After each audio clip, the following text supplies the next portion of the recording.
देहरादून का एक ऐसा बाजार जहां हर दिन लोगों की भीड़ उमड़ती है। कोई खरीदारी करने, कोई घूमने तो कोई बस यूं ही टहलने यहाँ आता है। सकरी गलियां, रंग बिरंगी दुकानों की कतारें, मसालों की खुशबू और चारों तरफ फैली भीड़ और उस भीड़ के बीच छुपा वहाँ का इतिहास।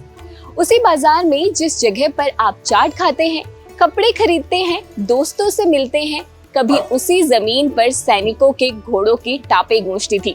जहां आज दुकानें सजी हैं, वहां अंग्रेजी फौज के अस्तबल हुआ करते थे और जिन गलियों से आप रोज गुजरते हैं, उन्हीं में कहीं एक क्रांतिकारी खामोशी से अंग्रेजों के खिलाफ साजिशें रच रहा था। और जिस बाजार को आज आप देहरादून की धड़कन मानते हैं, वो असल में बना था सिर्फ सैनिकों के लिए और कहलाया गया था पलटन बाजार। आज जिस पलटन बाजार को आप सिर्फ एक बाजार के रूप में जानते हैं, उसके बनने और पलटन नाम के पीछे पूरा इतिहास छुपा है। आज के इस वीडियो में हम उसी के बारे में बात करेंगे। क्या है पलटन बाजार का इतिहास, इस बाजार का नाम पलटन पड़ने की पूरी कहानी क्या है, और साथ ही जानेंगे आज पलटन बाजार की बदलती तस्वीर।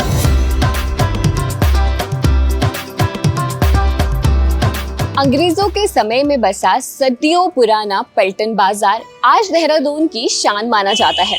जब तक लोग पलटन बाजार नहीं घूमते, उनका देहरादून घूमना अधूरा सा लगता है। शहर के बीच ये बाजार करीब 1.5 किलोमीटर तक फैला हुआ है और हर वक्त लोगों की चहल पहल से भरा रहता है। यहाँ कदम रखते ही एक अलग ही रौनक महसूस होती है। दुकानों की लंबी कतारें, दुकानदारों की आवाजें और खरीदारी में डूबे लोगों की हलचल इस जगह को हमेशा जीवंत बनाए रखती है।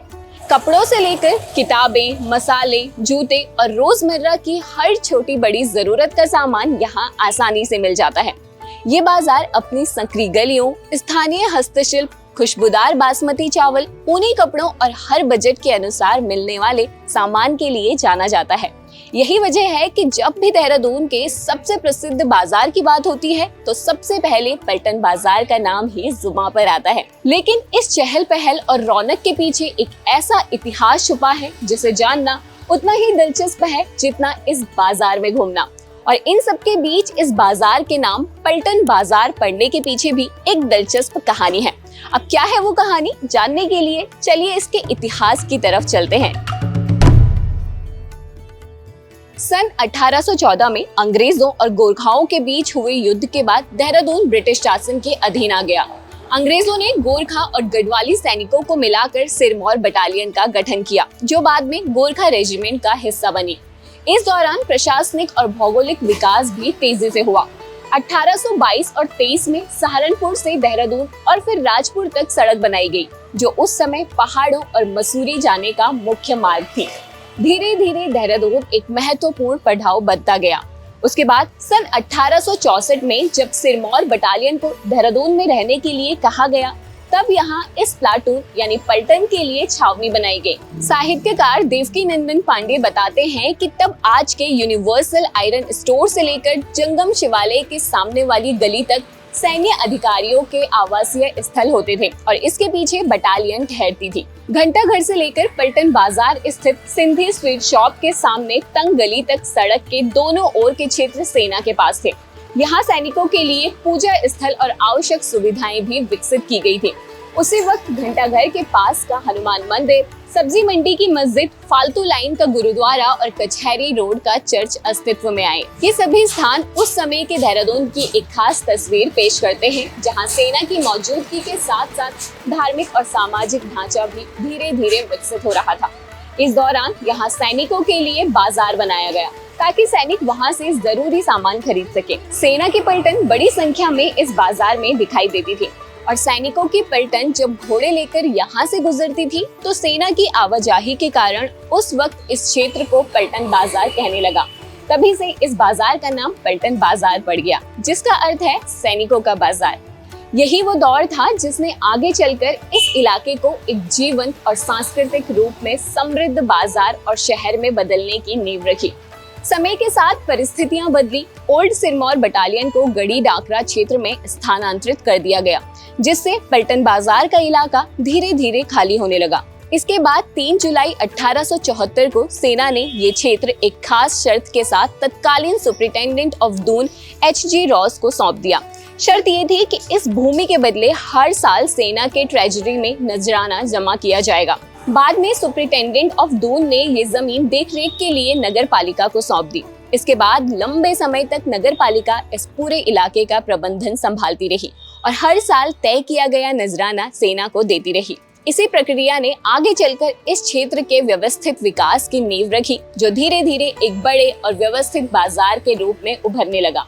लेकिन इस बाजार के नाम और इतिहास में आज भी उस सैन्य अतीत की झलक साफ दिखाई देती है। आज जब लोग पलटन बाजार की गलियों में घूमते हैं तो उन्हें ये एक व्यस्त बाजार के रूप में दिखाई देता है, लेकिन इसके हर कोने में इतिहास की एक कहानी छुपी हुई है। ये बाजार देहरादून के अतीत, संघर्ष, बदलाव और विकास की एक जीवित मिसाल है, जो आज भी उसी गौरव के साथ खड़ी है। पलटन बाजार में स्थित जिस घोसी गली को आज हम दुकानों और भीड़ के चहल पहल से भरी हुई देखते हैं, वो कभी एक शांत और साधारण सा इलाका हुआ करता था। घोसी गली में लोगों को बहुत ज्यादा कंफ्यूजन रहता है, पर मैंने भी पता करा था किसी बुजुर्ग से, तो उन्होंने बताया कि यहाँ पर अंग्रेजों के टाइम पे जो दूध दिया करते थे उनको तो पशुपालक होते थे, जो दूध देने वाले होते थे, उनको बोला जाता था घोसी। उनके नाम पर ये घोसी गली पड़ा है। ये जगह पहले घोसी गांव के नाम से जानी जाती थी, जहां मुख्य रूप से पशुपालन होता था। यहाँ के लोग अपने मवेशियों पर निर्भर रहते थे और यही उनकी आजीविका का मुख्य साधन था। इसी घोसी गली में एक वक्त में एक ऐसे इंसान रहा करते थे जिन्होंने ब्रिटिश साम्राज्य की नींव हिला दी थी। वो थे रास बिहारी बोस। रास बिहारी बोस का नाम भारतीय स्वतंत्रता संग्राम के इतिहास में सर्वाधिक समय तक सक्रिय रहने वाले क्रांतिकारियों में आता है। देहरादून से उनका गहरा संबंध रहा है। साल 1906 से 1914 तक उनका निवास और कार्यस्थल दून ही रहा। बताया जाता है कि वे घंटाघर के पास घोसी गली के नजदीक रहते थे, जहां वो चुपचाप अंग्रेजों के विरुद्ध बम गोले बनाने का काम करते थे। उस समय इस क्षेत्र में ना तो इतनी दुकानें थी और ना ही आज जैसी भागदौड़ भरी जिंदगी। चारों ओर खुलापन था, कच्चे रास्ते थे और एक ग्रामीण जीवन की सादगी साफ दिखाई देती थी। साल 1935 तक भी ये इलाका पूरी तरह से बाजार में तब्दील नहीं हुआ था। यहाँ केवल कुछ ही छोटी छोटी दुकानें थी जो स्थानीय जरूरतों को पूरा करने के लिए थी। उस समय तक पलटन बाजार शुरुआती विकास के दौर में था और इसकी पहचान एक सीमित व्यापारिक क्षेत्र के रूप में ही रही थी। लेकिन इतिहास के एक बड़े मोड़ ने इस पूरे इलाके की तस्वीर बदल दी। साल 1947 में जब भारत पाकिस्तान विभाजन हुआ तो देश के कई हिस्सों की तरह देहरादून भी इससे अछूता नहीं रहा। विभाजन के कारण बड़ी संख्या में लोग अपने घर बार छोड़कर यहाँ आकर बसने लगे। जब भैया पाकिस्तान बना, हिंदुस्तान बना, मेरी मासी यहाँ रहते थे, हम यहाँ तब आए। पहले क्या था, कुछ भी नहीं, कोई सामान नहीं, कुछ नहीं। और ये घोसी गली भी गाँव था। 50 साल से मैं ये देख रही थी। ये लोग अपने साथ सिर्फ अपने दुख और यादें ही नहीं, बल्कि अपने हुनर, व्यापारिक समझ और एक नई शुरुआत की उम्मीद भी लेकर आए। उन्होंने धीरे धीरे यहाँ छोटे छोटे व्यवसाय शुरू किए। दुकानों की संख्या बढ़ने लगी और ये इलाका तेजी से एक व्यवसायिक केंद्र में बदलने लगा। इसी के साथ पलटन बाजार ने भी एक नया रूप लेना शुरू किया। जो बाजार कभी केवल सैनिकों की जरूरतों के लिए बना था, वो अब आम लोगों के जीवन का हिस्सा बन गया। यहाँ की गलियां सकरी जरूर रही, लेकिन उनमें रौनक बढ़ती चली गई।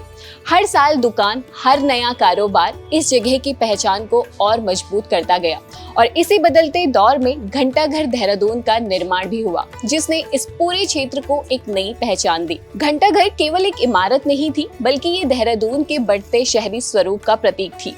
आज देहरादून का मशहूर घंटाघर जहाँ खड़ा है, वहाँ पहले पानी की 2 बड़ी टंकियां हुआ करती थी और पास ही टांगा स्टैंड हुआ करता था। इसी टांगा स्टैंड से लोग राजपुर जाने के लिए सवारी लिया करते थे।